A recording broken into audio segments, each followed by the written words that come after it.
Hello everyone, आज हम बना रहे हैं गेहूं के आटे से जीरा बिस्किट, एकदम बेकरी स्टाइल में, बिना बेकरी के, मार्केट की तरह। इसके लिए हम ले रहे हैं गेहूं का आटा 2 कप। 1 कप ये मैंने नाप लिया है। तो गेहूं के आटे को अच्छी तरह से छान कर लेना है। तो इसे मैंने 2 बार छान करके ले लिया है, अच्छी तरह से बढ़िया बारीक हो गया है। इसमें हम डाल देंगे 1/4 टीस्पून बेकिंग पाउडर। ध्यान से गौर से सुनिएगा, मैंने यहाँ पर लिया है बेकिंग पाउडर। बेकिंग मीठा खाने का सोडा नहीं, ठीक है। बहुत लोगों को ये गलतफहमी हो जाती है। अब जो इसमें हम डालेंगे ये सारी चीजें, आप देख लीजिए। तो यहाँ पर मैं ले रही हूँ 2 चाय के चम्मच भर करके शुगर पाउडर। नॉर्मल चीनी को बारीक पीस लिया है मैंने। और नमक थोड़ा सा इसमें जाएगा, 2 पिंच के करीब। काला नमक 2 पिंच के करीब, इससे अच्छा टेस्ट आएगा। और 2 टीस्पून इसमें हम ले रहे हैं custard powder. Custard powder 2 teaspoon. 1 teaspoon जीरा कूट करके डालना है। अच्छा कहा। और सभी चीजों को अच्छे से हम मिक्स कर लेंगे बढ़िया से। तो ये अच्छे से मिक्स हो गया है। अब इसमें हम डाल देंगे मोयन। 3/4 कप प्योर घी और ऑयल, दोनों को मैंने बराबर बराबर मिला लिया था। आप चाहें तो अकेले घी से भी बना सकते हैं, मक्खन मेल्ट करके भी बना सकते हैं, या अकेला तेल भी ले सकते हैं। और चाहें तो दोनों को मिक्स करके ले लें जैसे मैंने मिलाया। और इसे डाल करके आटे में अच्छे दोनों हाथों से रब करते हुए मिलाना है। फिर आटे की ऐसे मुट्ठी बनाकर देख लेना है। ये देखिए मुट्ठी आराम से बन रही है।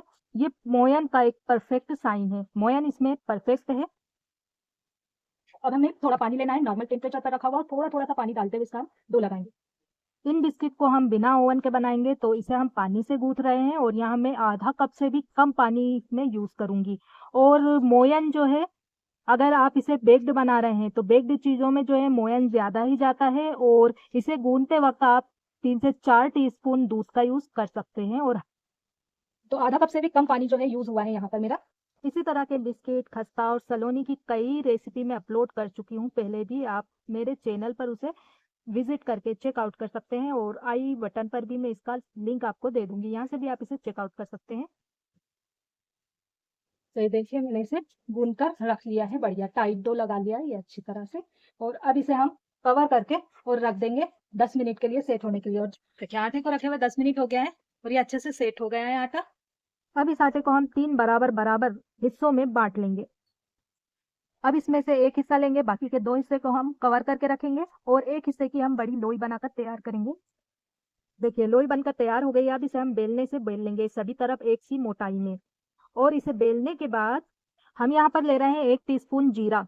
और थोड़ा सा जीरा हम इस रोटी के ऊपर डालेंगे और इसे वापस से बेलेंगे, जिससे जीरा जो है अच्छे से रोटी के ऊपर चिपक जाएगा। और बिल्कुल बाजार में जो जीरा बिस्किट हम खाते हैं ना, वैसे ही बनेगा, वैसे ही स्वाद में रहेगा, ये देखने में भी वैसे ही रहेगा। तो देखिए मैंने इसे बेल लिया है और आप इसकी मोटाई देख ले। अब इसके जो आसपास के किनारे हैं ना, इन्हें चाकू से कट करके इसे हम चौकोर साइज में बना लेंगे।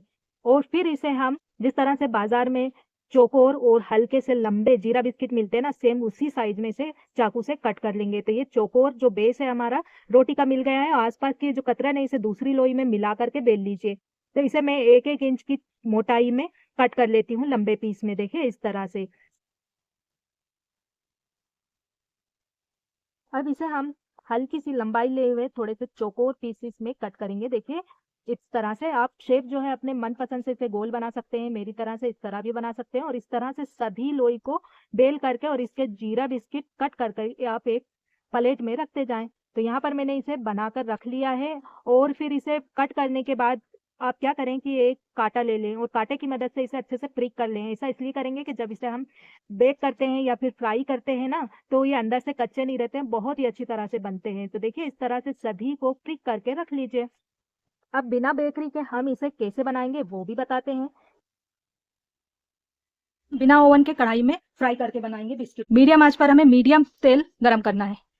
देखिए एक इसमें हम डालकर देखेंगे, तेल का टेम्परेचर देखेंगे, बबल उठ रहे हैं, बढ़िया से हो गया है तेल। मीडियम पे कर देंगे। तो इसमें हम सारे बिस्किट ऐसे डाल के फ्राई कर लेंगे बढ़िया से। ये देखिए एक बार में जितने कढ़ाई में अरेंज हो, बहुत ज्यादा इसमें भीड़ भाड़ नहीं करनी है। चम्मच से हल्का सा स्टीर कर देंगे, ये देखिए चिपकेंगे बिल्कुल भी नहीं। और इसे हम धीमी आंच पर फ्राई होने देंगे इसी तरह से बिना पलटे, जिससे बढ़िया से फ्राई होंगे। देखिए इस तरह से अलट पलट करते हुए हमें इसे फ्राई करना है। आप देख पा रहे होंगे कितने अच्छे फूल गए हैं। देखिए कितना अच्छा बढ़िया सा इनमें कलर आ रहा है और बढ़िया से सीख रहे हैं ये। मैंने थोड़ा सा आंच इस वक्त पर तेज हल्की सी कर दी है, जब आपको लगे कि तेल का टेम्परेचर तेज हो रहा है तो आप आंच को वापस से थोड़ा सा धीमा कर दें और इस तरह से इसे अलट पलट करते हुए क्रिस्पी होने तक फ्राई कर लें। देखिए बढ़िया सा कलर आ गया है ना। बस इतना ही इसे हमें फ्राई करना है और इन्हें हम एक स्ट्रेनर में आप निकाल लेंगे, प्लेट में निकालेंगे। तो देखिए बढ़िया बिस्किट बनकर तैयार हो गए हैं। तो आपको एक बिस्किट में आप दिखाते हैं, देखिए कितनी अच्छी लेयर, बिल्कुल मार्केट की तरह, इतने ही खस्ता और उतने ही मजेदार बनकर तैयार होते हैं। बाद ये बिल्कुल मार्केट की तरह हो जाएंगे। देखिए कितनी अच्छी लेयर बन के आई है। पसंद आया हो रेसिपी तो प्लीज वीडियो को लाइक शेयर सब्सक्राइब करना नहीं भूलिएगा।